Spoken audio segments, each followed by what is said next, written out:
ಇನ್ನು ಬೆಳಗಾವಿ ಜಿಲ್ಲೆ ಅಥಣಿ ತಾಲೂಕಿನ ಮದಭಾವಿ ಗ್ರಾಮದಲ್ಲಿ ಸಿಎಂ ಸಿದ್ದರಾಮಯ್ಯ ಬಸವೇಶ್ವರ ಏತ ನೀರಾವರಿ ಯೋಜನೆಯ ಶಂಕುಸ್ಥಾಪನೆ ಮಾಡೋದಕ್ಕೆ ಆಗಮಿಸ್ತಾ ಇದ್ದಾರೆ.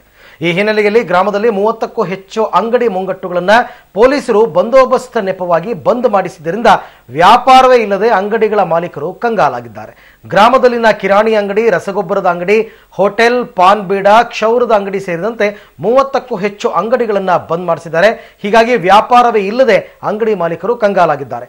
ಅಂಗಡಿಗಳು ಬಂದ್ ಆಗಿರೋ ಹಿನ್ನೆಲೆಯಲ್ಲಿ ಗ್ರಾಹಕರು ಕೂಡ ಪರದಾಡೋ ಹಾಗಾಗಿದೆ. ಈ ಬಗ್ಗೆ ಮತ್ತಷ್ಟು ಮಾಹಿತಿಯನ್ನು ಪಡೆಯೋಣ ನಮ್ಮ ಪ್ರತಿನಿಧಿ ಚೇತನ್ ಅವರಿಂದ. ಚೇತನ್, ಮುಖ್ಯಮಂತ್ರಿಗಳು ಬರ್ತಾರೆ ಅನ್ಬಿಟ್ಟು ಭದ್ರತೆ ದೃಷ್ಟಿಯಿಂದ ಹಾಗೆಲ್ಲ ಅಂಗಡಿಗಳನ್ನ ಬಂದ್ ಮಾಡಿಸೋ ಅವಶ್ಯಕತೆ ಇಲ್ಲ, ಪ್ರೋಟೋಕಾಲ್ನಲ್ಲಿ ಆ ರೀತಿ ಇರೋದೂ ಇಲ್ಲ. ಬಟ್ ಇಲ್ಲಿ ಯಾಕೆ ಈ ತರ ಅಂತ? ಹೌದು, ನಿಜಕ್ಕೂ ಒಂದು ಯಕ್ಷ ಪ್ರಶ್ನೆ ಅಂತಾನೆ ಹೇಳ್ಬೋದು ಅರವಿಂದ್. ಏನು ಮುಖ್ಯಮಂತ್ರಿಗಳು ಆಗಮಿಸಿರೋ ಹಿನ್ನೆಲೆಯಲ್ಲಿ ಮದಭಾವಿಯಲ್ಲಿ ಏನು ಬಸವೇಶ್ವರ ಯಾತ್ರೆ ನೀರಾವರಿ ಯೋಜನೆಗೆ ಚಾಲನೆ ನೀಡೋರಿದ್ರು ಸಿಎಂ ಅವರು. ಹೀಗಾಗಿ ಅಲ್ಲಿದ್ದಂತ ಏನು ರಸ್ತೆ ಪಕ್ಕದಲ್ಲಿರ್ತಕ್ಕಂಥ ಎಲ್ಲ ಅಂಗಡಿಗಳನ್ನು ಪೊಲೀಸರು ಬಂದ್ ಮಾಡಿದ್ದು ಏನು ಗ್ರಾಮಸ್ಥರ ಒಂದು ಆಕ್ರೋಶಕ್ಕೆ ಕಾರಣವಾಗಿದೆ ಅರವಿಂದ್. ಅದೇ ಆಕ್ರೋಶಕ್ಕೆ ಕಾರಣವಾಗಿದೆ, ಬಟ್ ಅದು ಕಾರಣ ಬರೀ ಅಷ್ಟೇನಾ? ಭದ್ರತೆ ಅನ್ನೋದೇ ಆ ಕಾರಣನಾ?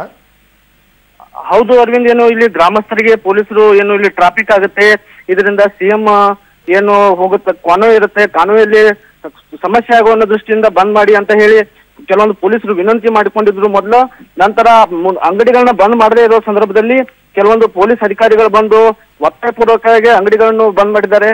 ಹೀಗಾಗಿ ಅಲ್ಲಿನ ಗ್ರಾಮಸ್ಥರು ಏನು ವ್ಯಾಪಾರ ಮಾಡ್ತಿದ್ರು, ವ್ಯಾಪಾರದಲ್ಲಿ ಸಾಕಷ್ಟು ನಷ್ಟವನ್ನು ಉಂಟು ಆಗಿದೆ ಅಂತಾನು ಅಲ್ಲಿನ ಗ್ರಾಮಸ್ಥರು ಒಂದು ಆಕ್ರೋಶ ವ್ಯಕ್ತಪಡಿಸಿದ್ದಾರೆ. ಅಂದ್ರೆ ಬಲವಂತವಾಗಿ ಪೊಲೀಸರು ಮುಚ್ಚಿರೋದು ಅಂಗಡಿಗಳನ್ನ? ಹೌದಾದ್ರೆ ಮೊದಲು ಏನು ಪೊಲೀಸರು ಮೊದಲು ಬಂದಾಗ ವಿನಂತಿ ಪೂರ್ವಕ, ಯಾವಾಗ ಸಿಎಂ ಬರೋದು ಏನು ಸಮಯ ಹತ್ತಿರವಾದಾಗ ಒತ್ತಾಯಪೂರ್ವಕವಾಗಿ ಬಂದ್ ಮಾಡಿದ್ರಂತ. ಬಟ್ ವ್ಯಾಪಾರಸ್ಥರೆಲ್ಲ ಸುಮ್ನೆ ಬಂದ್ ಮಾಡ್ಕೊಂಡು ಹೋದ್ರ? ಯಾರು ಕೂಡ ಏನು ಪ್ರಶ್ನೆ ಮಾಡ್ಲಿಲ್ವಾ ಅಥವಾ ಒಂದು ಪ್ರತಿಭಟನೆ ತರ ಯಾರು ಮಾತಾಡ್ಲಿಲ್ವಾ ಅಂತ? ಏನು ಗ್ರಾಮೀಣ ಪ್ರದೇಶದಲ್ಲಿ ಪೊಲೀಸರು ಅಂದ್ರೆ ಒಂದು ರೀತಿ ಭಯ ವಾತಾವರಣ ಇರುತ್ತೆ. ಪೊಲೀಸರು ಹೇಳಿದ್ರೆ ಕೇಳ್ಬೇಕು ಅನ್ನೋ ಒಂದು ಮನಸ್ಥಿತಿ ಗ್ರಾಮೀಣ ಪ್ರದೇಶದ ಜನರಲ್ಲಿರುತ್ತೆ.